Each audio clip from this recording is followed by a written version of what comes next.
Everyone, thanks for joining us at 7. I'm Tracey McCain. You're watching Eyewitness News on the Wax. We have a lot to get to. It's the first day of school for some kids, but they have to know the forecast. So meteorologist Scott Gagliardi is getting us ready for the day.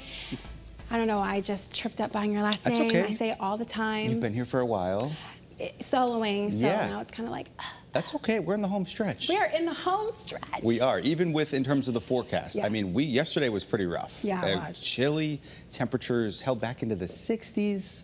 Yeah, no, we don't want anything like that. We'll get a little bit better today, and then improvements here on out. But let's take a live look outside right now in New London. You see lots of clouds, certainly a wet pavement. Temperatures 59. Black Island Ferry today, not in service. That's because of those waves out there. We'll talk about those in a minute. Right now, though, First Alert Live radar looks like it's scanning the state completely dry, and it certainly is big improvements from last night. But there's still a few areas of some patchy mist and drizzle. So you'll certainly be seeing that on your drive in to work or school out there this morning. Rain totals, yeah, we got a good amount of rain. 1, 2, in some cases up and over 2 inches of rain. So beneficial. We needed it. And I think all the lawns and gardens are very happy about that. Temperatures, though, yeah, it's cool out there. You need the jacket. 50s for everybody. We'll climb into those 60s, eventually 70s. There's some fog out there as well to contend with, so be mindful of that. But, yeah, your bus stop forecast, I haven't seen this in a while. Cloudy out there now. Improvements throughout the day in terms of sky coverage and temperature. But we want the latest on Hurricane Erin. We'll get you that, as well as what to expect over the next few days and into the upcoming weekend. All those details are next in your First Alert forecast. Tracy? Hey, good morning, Scott. We're starting to see some closures because of all that rain we had yesterday. Route 341 in Warren is closed because of road work, drainage install because of rain yesterday. So they're going to have to do that throughout the day today. If you're driving on 341 in Warren, just be aware of that. Everywhere else in the state looks absolutely great. No problems despite the wet roads. Our earlier accident in Meriden has cleared, and nothing to contend with in Hartford. We'll keep you updated right here on Eyewitness News on the Wax. For now, I'm Tracey McCain with your Connecticut Chevy First Alert traffic report, driven by your Connecticut Chevy dealers. Our top story this morning, Hurricane Erin having major impacts on ferries across Long Island Sound and to Block Island today. Boats that leave from New London and Orient Point canceled today because of rough seas caused by Hurricane Erin. This is a live look through our New London eye camera. You can see the ferry launch. Normally, there are cars lined up waiting to get in, but it's all quiet right now. Not a single car out there. The Block Island ferry from New London has also been canceled through at least tomorrow. Well, Channel 3 is your back-to-school authority, and back-to-school season is starting earlier for students in Cheshire, all because of some major construction projects. Today, the district's 8 schools open their doors to 4,200 students heading back to class. Your reporter, Marcy Jones, is live this morning at Cheshire High School with what everyone needs to know. Good morning, Mars. Good morning, Trace. Just 2 seconds ago, we had the first bus pull up. We've been seeing parents coming through, some kids walking through the doors, so a very exciting morning. And as you mentioned, school is starting a little bit earlier this year. It's all for a great cause. They are getting a major upgrade to the district. Norton and Barnum elementary schools are both under construction right now, part of a multi-year plan to modernize Cheshire school buildings. To make that happen, the district moved up the start date of this school year so crews can stay on schedule. When this academic year ends, students at Norton will move into a brand new building.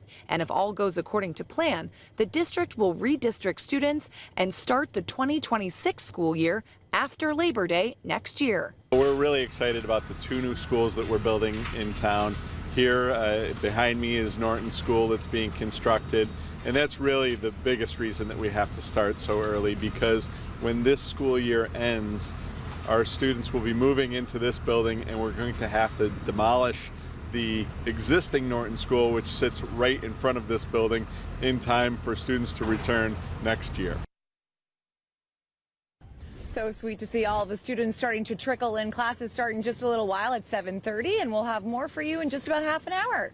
I'm reporting live in Cheshire, Marcy Jones, Channel 3 Eyewitness News. All right, thanks, Marcy. Families with college students also preparing for a new school year. Today, UConn starts welcoming first-year students to campus.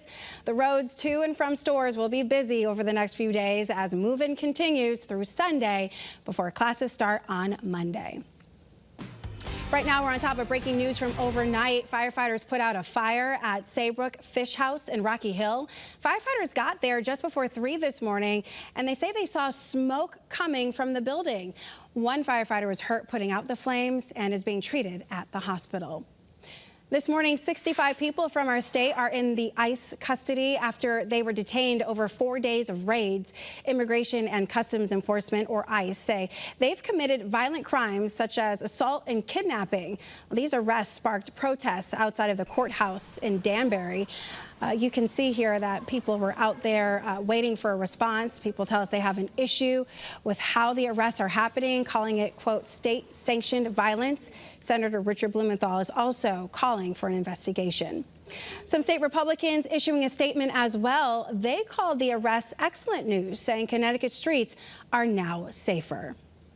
This morning, a dangerous suspect who was hiding out in Connecticut is in custody after leading police on a manhunt across multiple states. Police tracked the man down at a hotel in Stamford and say he had 2 guns on him. He was wanted for assault in Vermont, but Tuesday night, police say he ran away from officers in Massachusetts and dragged a state trooper with his car. That trooper, we're told, will be okay. The man then drove into our state, and that's where police say he tried to hide from officers.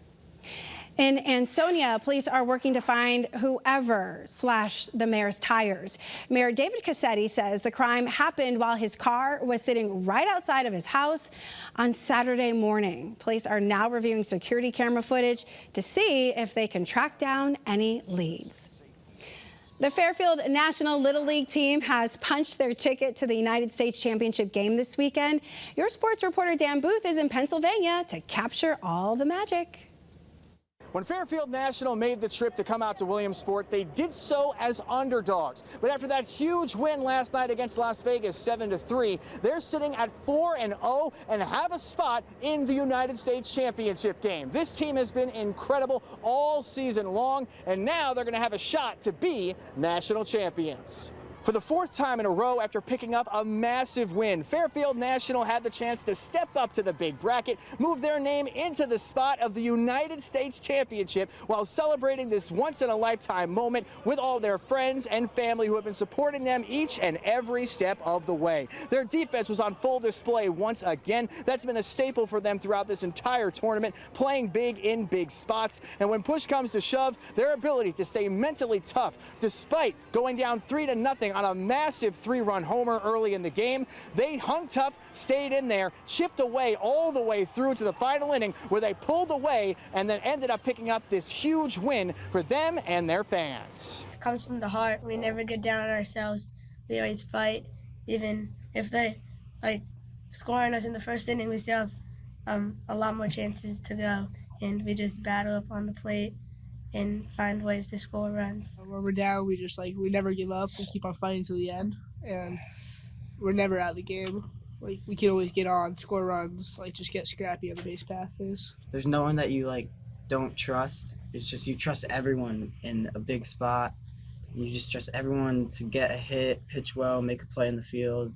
All the hard work this team has been putting in for years to get to this point is definitely paying off. Now they have a chance to become national champions when they play on Saturday, and if they win that game, then they'll move to Sunday, where they will have the opportunity to become world champions after traveling all the way from Fairfield, Connecticut. And of course, we're going to continue to have coverage all the way through the weekend to see if Fairfield National has what it takes to continue this amazing run they've been on. Your reporter in Williamsport at the Little League World Series, Dan Booth, Channel 3, Eyewitness Sports. Oh, your sports reporter, Dan Booth, has been doing an awesome job following the team for us every step of the way. You can stay with us on air and online for all that live coverage before and after Saturday's championship game. Hey, some great news here at home. The final votes are in for our championship match of our Connecticut Best Hot Dog competition.